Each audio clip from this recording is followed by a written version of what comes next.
The Apex Igbo Sociocultural Organization, Ohanaeze Ndigbo, on Sunday backed the enlistment of self-acclaimed Biafra agitator Simon Ekpa and others on a terror watch list by the military. Ohanaeze said Ekpa's refusal to toll the path of former Niger Delta militants like Asari Dokubo, Ateketom, Tompolo, and Yoruba activists like Gani Adams and Sunday Igboho, who defended their land without resorting to internal violence, is a matter of concern. No fewer than 97 persons have been declared wanted by the defense headquarters following the deteriorating security situation across the nation. The defense headquarters had declared Ekpa alongside 96 others wanted for terrorism and banditry in Nigeria. DHQ placed Ekpa alongside one notorious killer known as Gentle, also militant and bandit leaders on the watch list. Reacting, the factional secretary general of Ohanaeze, Okechukwu Isiguzoro, distanced Ohanaeze from violence and criminality in the southeast. In a statement he issued, Isiguzoro affirmed that the Igbo leadership's unwavering commitment to advocating for non-violent means of pursuing self-determination in accordance with international standards.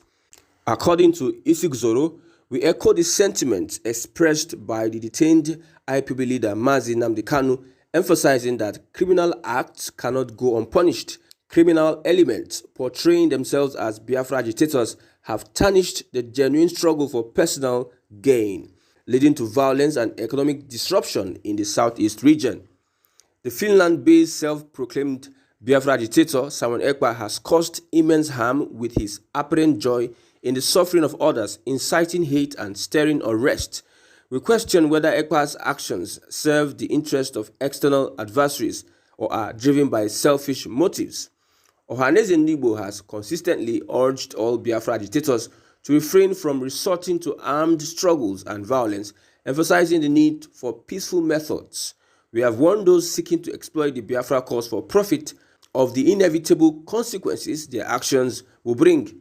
The refusal of individuals like Simon Ekpa to follow the path of former Niger Delta militants, warlords like Asari Dokubo, Ateketom, and government Tompolo, and Yoruba activists like Gani Adams and Sunday Igboho, who defended their land without resorting to internal violence, is a matter of concern. The decision by the defense headquarters to label Simon Ekpa and others as terrorists serves as a sign for them to address their issues through legal channels. Ohanaeze Ndigbo distances itself from violence and urges all involved to shun such activities, creating a peaceful environment for essential constructive dialogue, including efforts to secure the release of Nnamdi Kanu. Engaging in violent acts only impedes the resolution of key issues affecting our region. In another news, the president of the Senate, Senator Godswill Akpabio, has called on the federal government to release leader of outlawed indigenous people of Biafra, Nnamdi Kanu, from custody so as to achieve lasting peace in the southeast. Senator Akpabio was speaking through his special advisor on legal matters, Barrister Monday Ubani. Kanu is being held in the custody of the Department of State Services on terrorism and was denied bail for the umpteenth time on Tuesday. Akpabio said Kanu has suffered long enough in custody, adding that the best thing for all parties would be a political solution to the problem. I have been one of the greatest advocates for the release and political solution to Nnamdi Kanu's incarceration, he said. I am of the firm belief that he should be granted bail. I also held the view that this matter can be politically sorted out by the president. That would be the end of the crisis. Asked to comment on Kanu's claim that insecurity in the southeast will end within 2 minutes of his release, Ubani said those using Kanu's continued detention to foment trouble may likely desist upon his release. As to whether his release will automatically end all the insecurity crisis in the southeast, I can't say that with every bit of assurance, he said. But I know that there are those who hide under the Nnamdi Kanu incarceration to unleash mayhem on innocent people in the southeast. So maybe those hiding under his incarceration to cause trouble may cease if he is released. I believe he should be released from jail. He has suffered enough. We should be able to give a political solution to the crisis.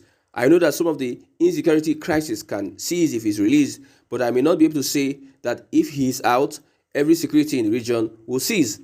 If there's anything that Tinubu should do for the southeastern region, is to get Kanu released and probably find a political solution to his incarceration. In another news, some Southeast members of the House of Representatives, led by Ikenga Ugochinyere, have called on President Bola Tinubu to invoke the relevant sections of the Constitution to discontinue the trial of the detained leader of the indigenous people of Biafra, Nnamdi Kanu. They also noted that the dismissal of Kanu's bail application was another major setback for the healing process and return of peace in the region. Justice Binta Nyako had on Tuesday rejected Kanu's bail request and granted an accelerated hearing on the matter. Speaking on behalf of other Southeast lawmakers who were in court, Ugochinyere stated that granting Kanu bail would have provided an opportunity to open doors for discussion to bring about peace in the Southeast. Ugochinyere, who represents Ijato South and North in the House of Representatives, however, appealed to the president to extend the same gesture as he did to Sunday Igboho as well as Omoyele Sowore. He said, "We received the news of the rejection of the bill with sadness, and we just lost an opportunity to commence the process of healing in our land." The bail application, if granted, would have brought an opportunity to open doors for discussion to bring about peace in the Southeast. Just a few weeks back, the federal government discontinued the criminal charge filed against Omoyele Sowore. I'm also aware that the federal government has allowed Sunday Igboho back home. We are calling on President Bola Tinubu not to allow this moment pass him by.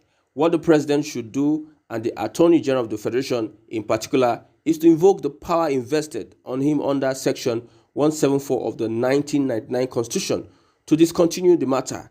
The case can be discontinued in the interest of the public and justice.